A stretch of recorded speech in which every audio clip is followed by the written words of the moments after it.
beings, bienvenido. My first name is Kuwa Jasiri, and my pronouns are the one and this one. I would like to take a moment to pause for all of those sold along the transatlantic slave route.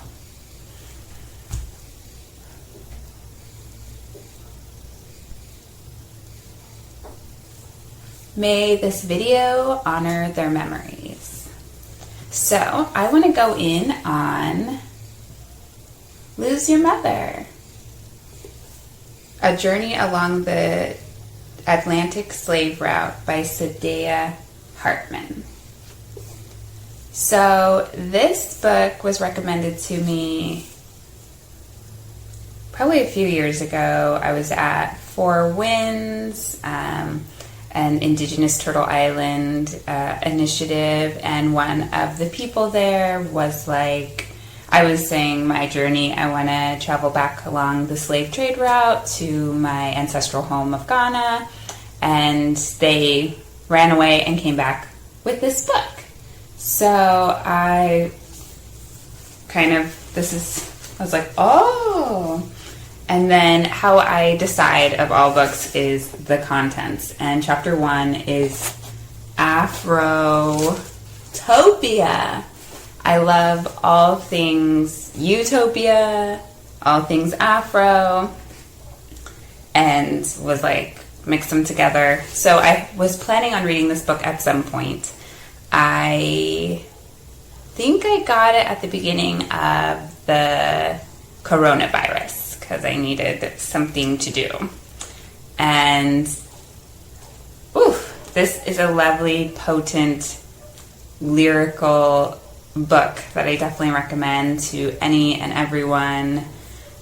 So in this video, I'm just going to go in on a little bit of what the journey was like for me with this book.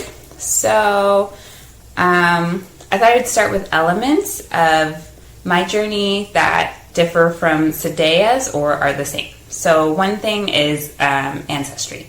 I know more about my ancestry than Saidiya did. So there's kind of a difference in that realm.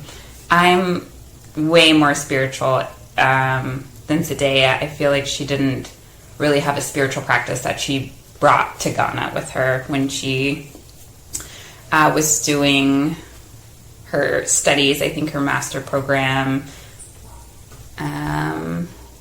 So she stayed in like student housing and like kind of like middle social economics, gated community type places, and I want to stay among like commoners, villagers, and get to know like the people that make up the majority of Ghana. I want to go back on a boat. Saidiya took a plane.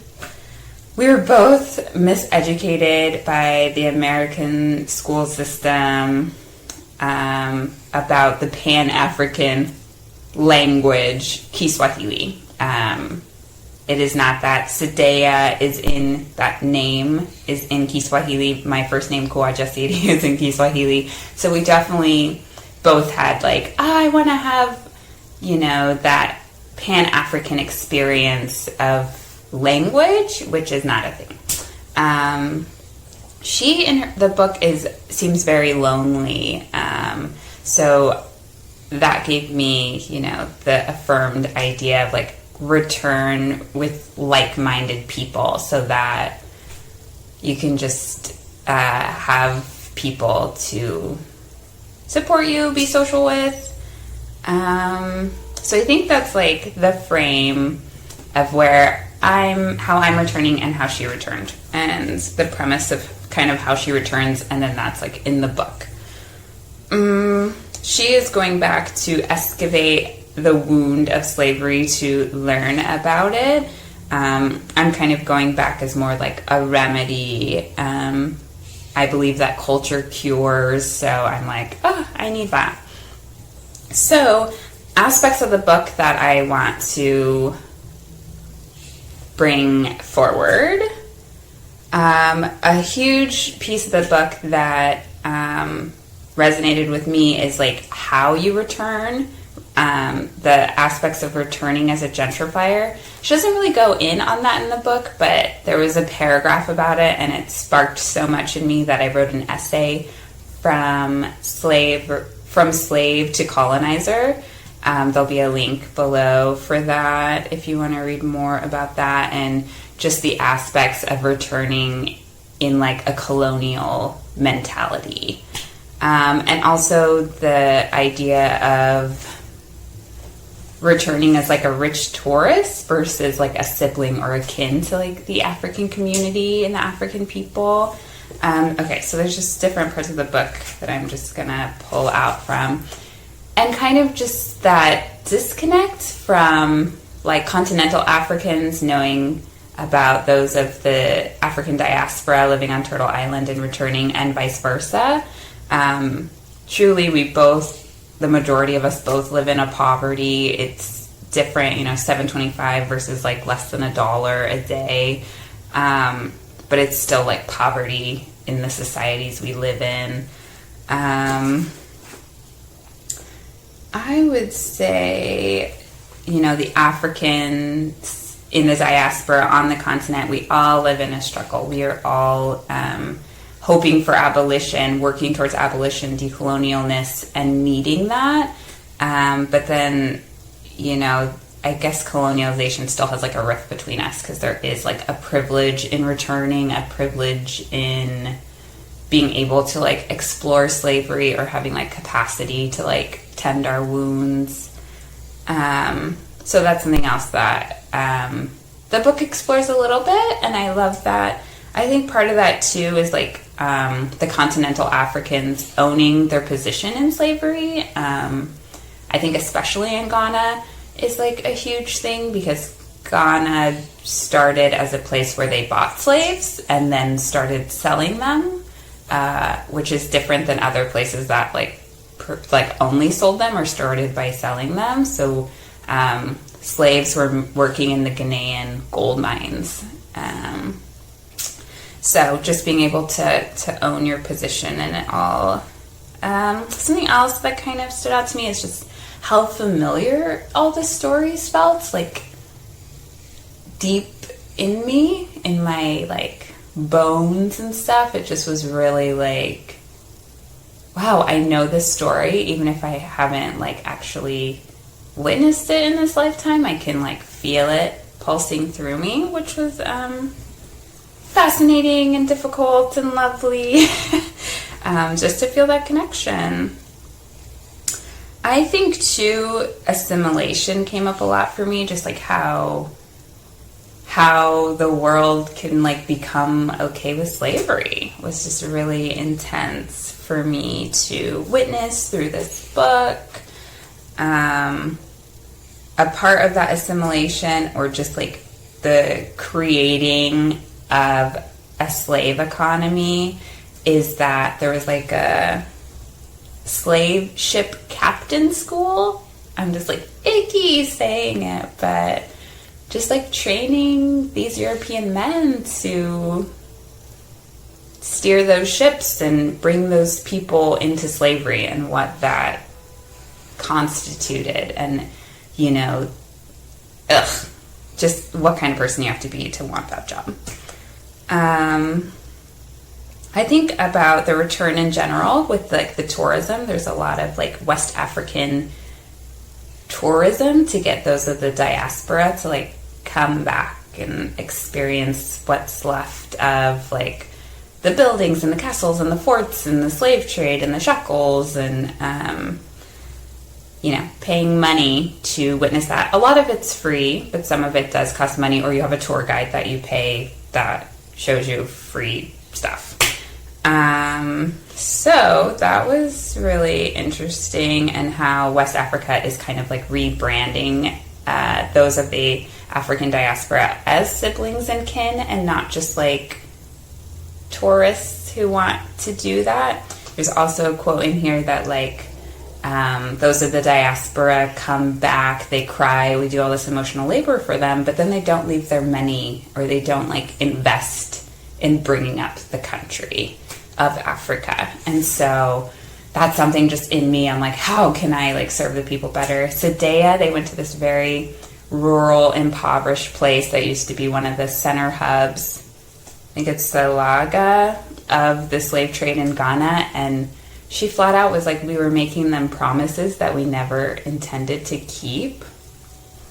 That's a problem. So just wanting something different for my return.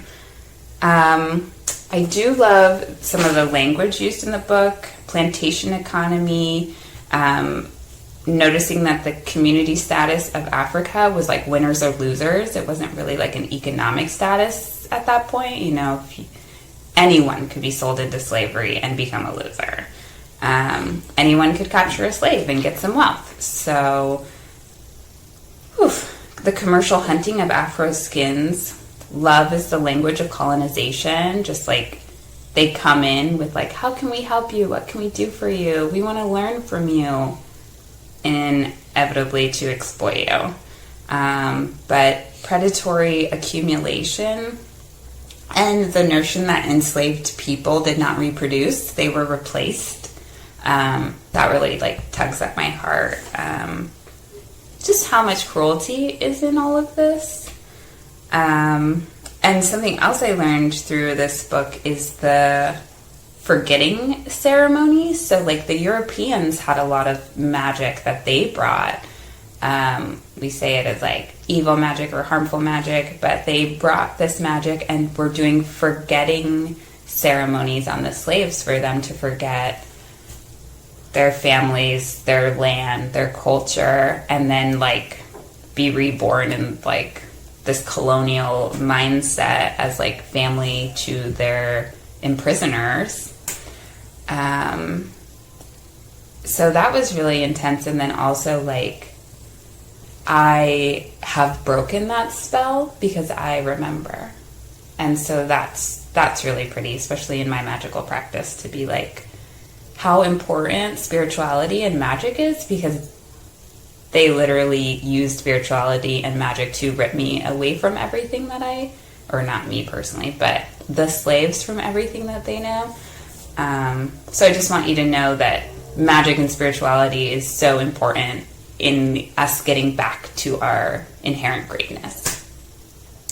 And then some irony of like all this like slaves forgetting, but then the colonizers weren't able to forget, and they were actually developing a lot of issues because they were doing mean things. And so they had to create therapeutic cults, and they started creating rituals around honoring their slaves more, and in this like remedy aspect. There was like a whole colonizing people that made like shrines to all their slaves because they just had so much turmoil inside their bodies.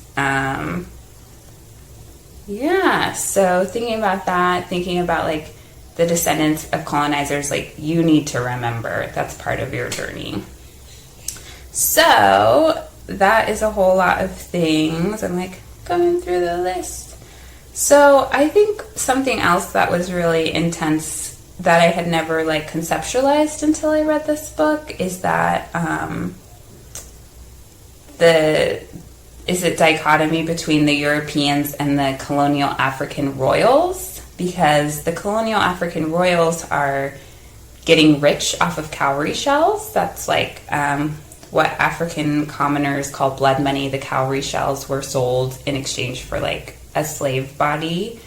And the Europeans were farming these cowrie shells. Cowries are living mollusks in the ocean, or like the sea and the water. And the Europeans were farming them, murdering them, and then bringing them to Africa in exchange for African bodies.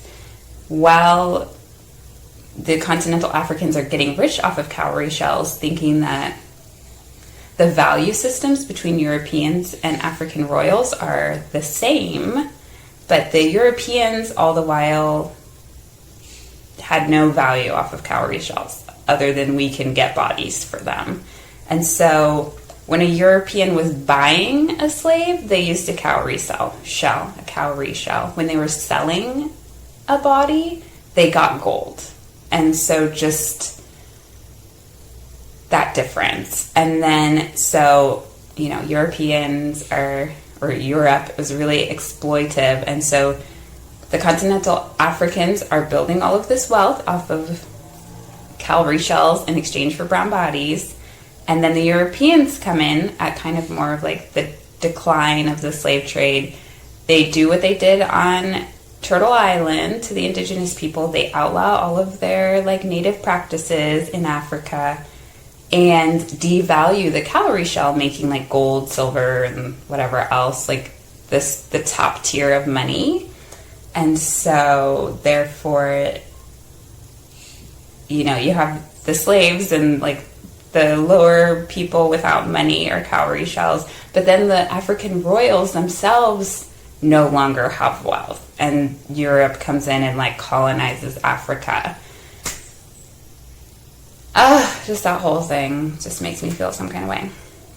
But I did like that a lot of people on Saidiya's journey is just like, what do you want from Ghana? What do you want from Ghana? And that helped me ask myself that question, right? I'm returning. What are my intentions? And I implore you to return with intentions. Even if you're just vacationing somewhere, have an intention. Know what you're giving back as well as getting. And personally, I want a place to call home. I want to remember my origins. I want to raise children. I want to experience freedoms. I want to be heard, have some acceptance. I want to explore the slave trade route and the atrocities that happened and connects with those. And Akwaba is a Akan word that means welcome back. So I'm excited to receive that. This book also has like a lot of spiritual practices, especially around death, or like rituals of the Akan people and the Ghanaian people, which I really like. There's also some ceremonies that I myself am gonna do, but then I just want to leave you with like Amira, or the present day Elmira, were known as the most rebellious, revolting, troublesome property, and they still, to this, at least to this book writing, hold that legacy of being that kind of slave. And I just feel really proud of that. You can't hold us, and freedom is something you have to fight for, and I just want to remind you all of that. Keep demanding freedom. As always, we value you. We have new patrons. I'm like, who are they? Nat, Evie, and I for sure don't remember the other ones, but they'll be on the next video. As always, we value you.